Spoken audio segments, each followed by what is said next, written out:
This episode of The History Guy is brought to you by Magellan TV and their new documentary, World War II, Saving the Reality.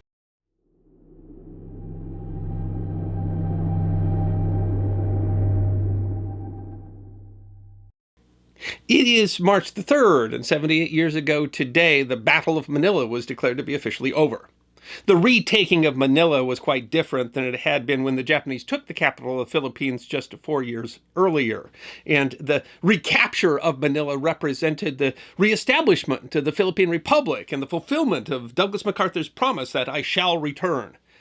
But the Battle of Manila also represented the most brutal urban fighting of the Pacific War. Civilian casualties on an almost unimaginable scale, and the near total destruction of the cultural heart of the nation. In short, the Battle of Manila represented the horror of war and the terrible fact that the casualties of war are not limited to the soldiers who are fighting it. It is history that deserves to be remembered.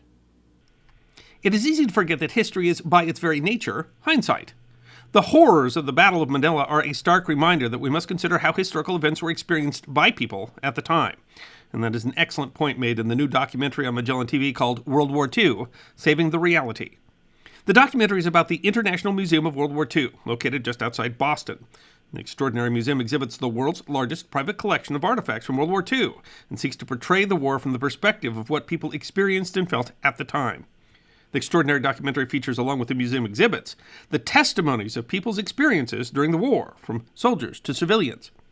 You really want to watch this documentary because you simply cannot understand the history of the Second World War without understanding how it was experienced as it happened. I've talked to you about Magellan TV before. It's really a hidden gem. It's a rising star in the streaming world. It is the #1 rated documentary streaming app on Google Play. It really is the best value of all those documentary streaming services out there, both in cost and in quality. And the reason is because Magellan TV is all about the drama of real life. Things like the lives of ancient pharaohs, or the battles of the First and Second World War, or the lives of Civil War soldiers, or the battles for control of the English crown, or the Norman conquest. Magellan TV really has the best and largest collection of history shows available anywhere. So take advantage of a special offer just for History Guy viewers of a 1-month risk-free free trial of Magellan TV by going to try.magellantv.com/historyguy. That's try.magellantv.com/historyguy. Start your free trial today and you can watch World War II, Saving the Reality, and the rest of the Magellan TV history collection. There is evidence that the city of Manila dates back at least to the year 900, when the kingdom of Tondo was known as a trading partner with the Chinese Song dynasty. The city has been the subject of numerous battles and conquests, starting at least as early as 1570, when the city was captured by Spanish forces and became the capital of the Spanish East Indies. In the latter part of the 19th century, the city had been the subject of fighting during the Philippine Revolution, the Spanish-American War, and the Philippine-American War. But by far the most destructive of the many battles of Manila occurred during the Second World War. Japanese landings on the island of Luzon began on December 8, 1941, although the main attack did not occur until December 22nd. Realizing the difficulty of the situation, U.S. General Douglas MacArthur, in command of the U.S. Army forces in the Far East, invoked War Plan Orange, calling for forces to retreat to the more defensible Bataan Peninsula on December 24th. This meant that Allied forces would be unable to defend the Philippine capital of Manila. On the 26th, MacArthur declared Manila an open city, meaning that the city had been abandoned for defensive purposes, a move intended to spare the city and its citizens destruction. Abandoning the city had to have been difficult for MacArthur, who had been posted there many times during his military career. He once wrote, "In this city, my mother had died, my wife had been courted, my son had been born." However, despite being declared an open city, the New York Times wrote on December 18th that Japan chose to bomb the city nonetheless, writing, "Japanese subjected this undefended open city to murderous bombings yesterday, and today great fires crackled throughout the historic buildings of Manila's ancient walled city." The angry populace roared a demand for the United States Army to return for a last man stand. The effects were devastating. And the Times continues, "It was feared that yesterday's death toll was heavy. Early reports showed at least 40 persons killed and 150 wounded, some of them nuns whose smashed bodies were still being removed from ancient religious edifices, which bore the brunt of the savage assault." The Japanese army occupied the city on January 2nd. As the Allied position became more and more untenable and the hope of reinforcement faded, President Roosevelt ordered MacArthur to evacuate to Australia. he evacuated with his family and staff on March 12th. Arriving in Melbourne on March 21st, he gave a speech at Tarrawee Railway Station, famously saying, "I came through.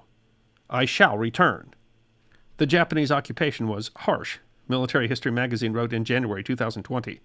To thwart unrest, the Japanese instituted martial law and unleashed their Kempeitai military police.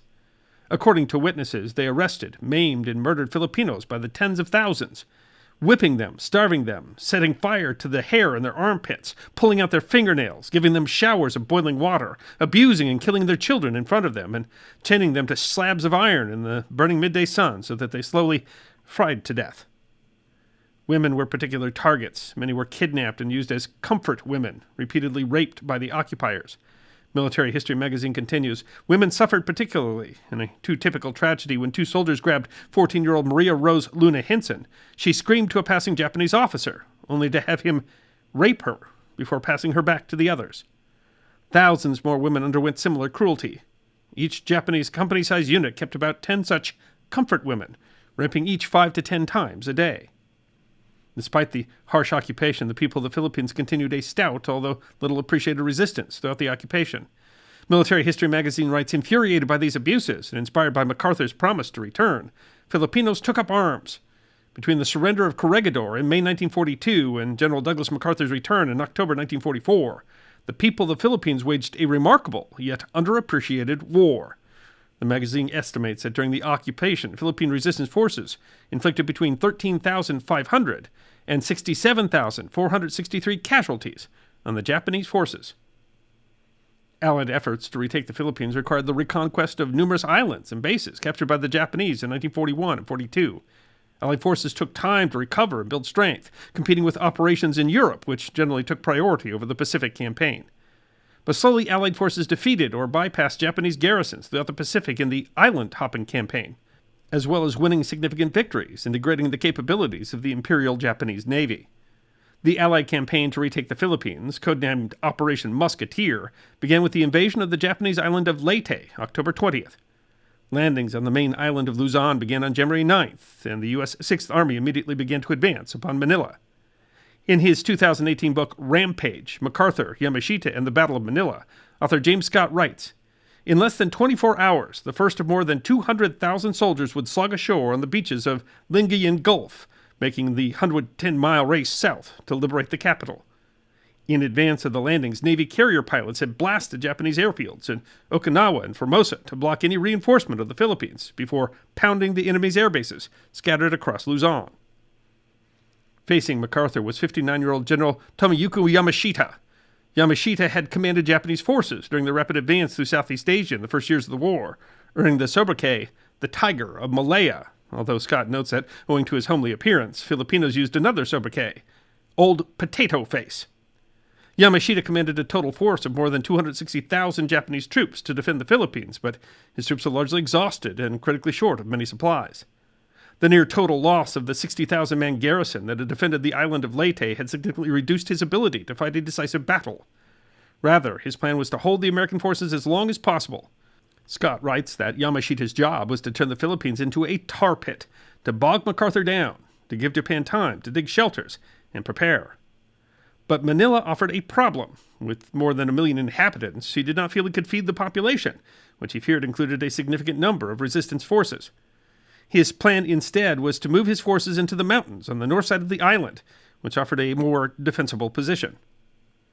But he left behind a force in Manila, some 12,500 Japanese sailors and Marines, entitled the Manila Naval Defense Force, under the command of 49-year-old Rear Admiral Sanji Iwabuchi.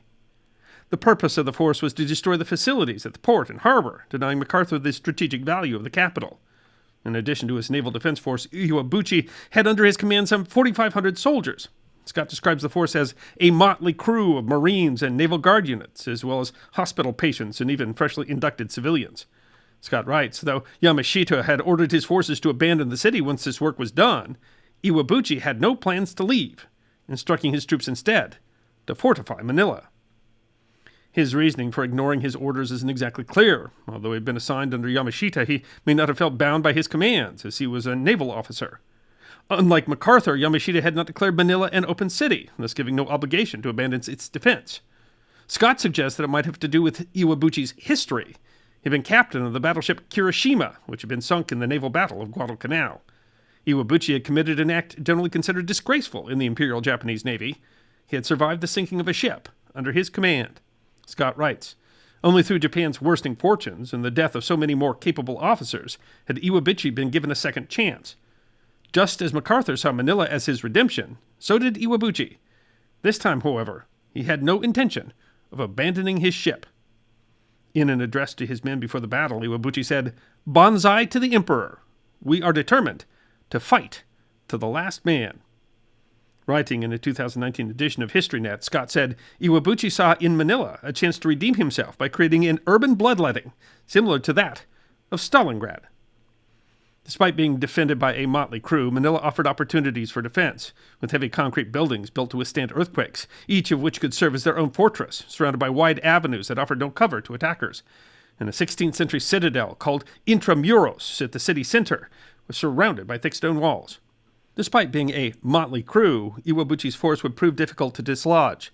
The website Pacific Atrocities Education explains, "Almost immediately, MacArthur's commanders reported stiffening and highly concentrated resistance from the north and south of the city. It turned out that MacArthur and his men had only just reached Iwabuchi's heavily fortified position, supported by 17,000 soldiers who intended to fight to the last man.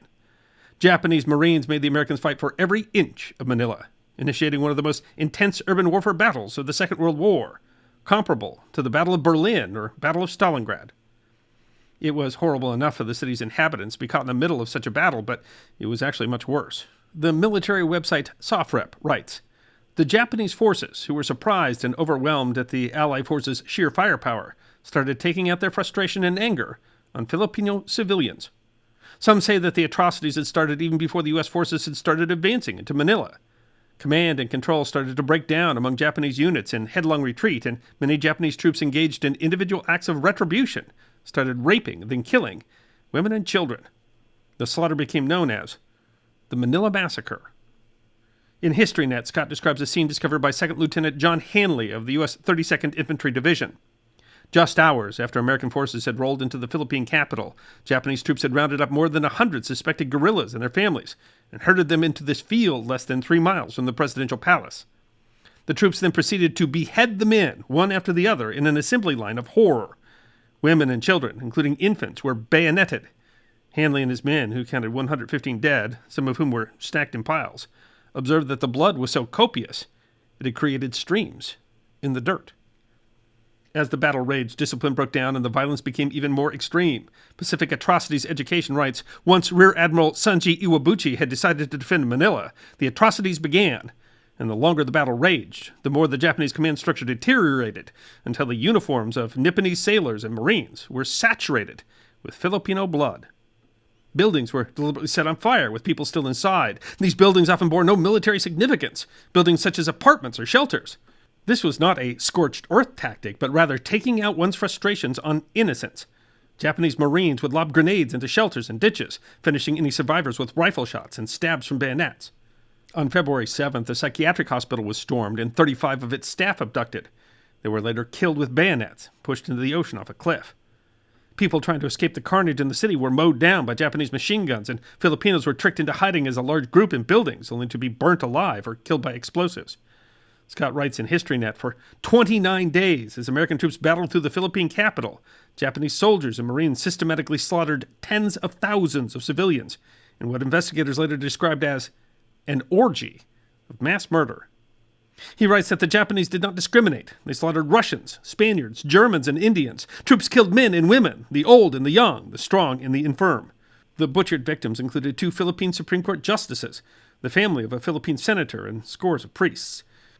Perhaps even more disturbing, Scott notes, captured Japanese orders found on the smoldering battlefield, some mere fragments, others signed and dated, would later reveal that the atrocities were part of a systematic plan to destroy the city and annihilate its inhabitants.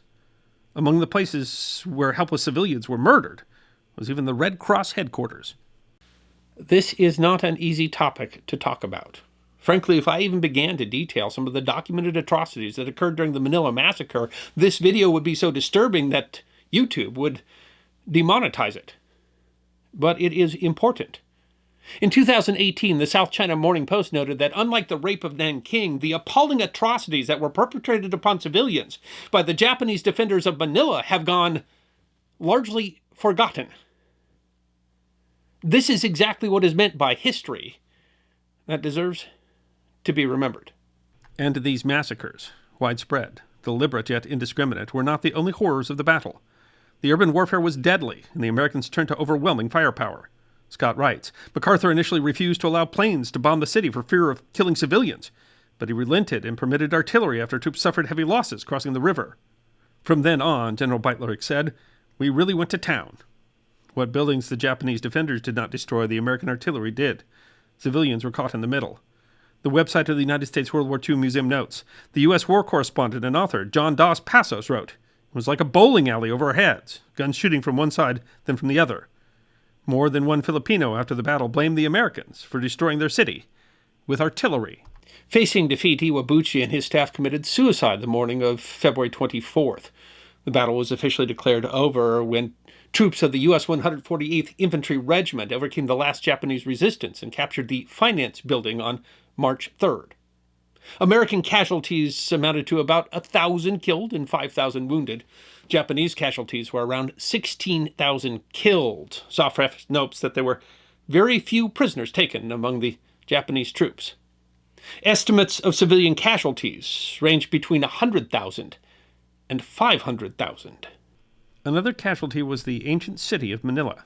In a 1978 biography of MacArthur, historian William Manchester wrote, the devastation of Manila was one of the great tragedies of World War II. 70% of the utilities, 72% of the factories, 80% of the southern residential district, and 100% of the business district were razed. Political science Dr. Rainier Werner explains, next to Warsaw, it was Manila that was the most severely damaged capital during World War II. Yamashita and his troops continued fighting in northern Luzon, held out clear until the final Japanese surrender in August. After the war, Yamashita was accused of war crimes, both in the Manila Massacre and elsewhere in the Philippines, and tried by military tribunal.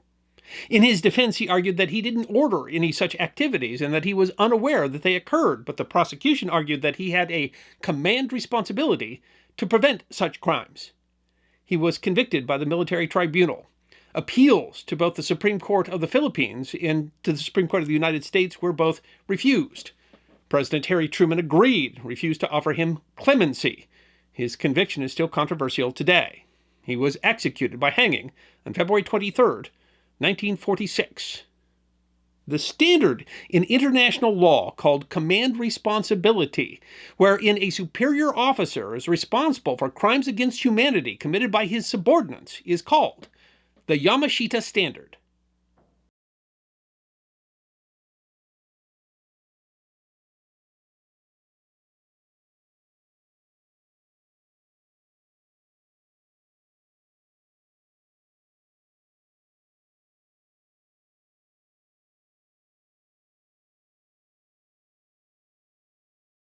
I hope you enjoyed this episode of The History Guy. Check out our community on thehistoryguideguild.locals.com, our webpage at thehistoryguy.com, and our merchandise at teespring.com, or book a special message from The History Guy on Cameo. And if you'd like more episodes on forgotten history, all you have to do is subscribe.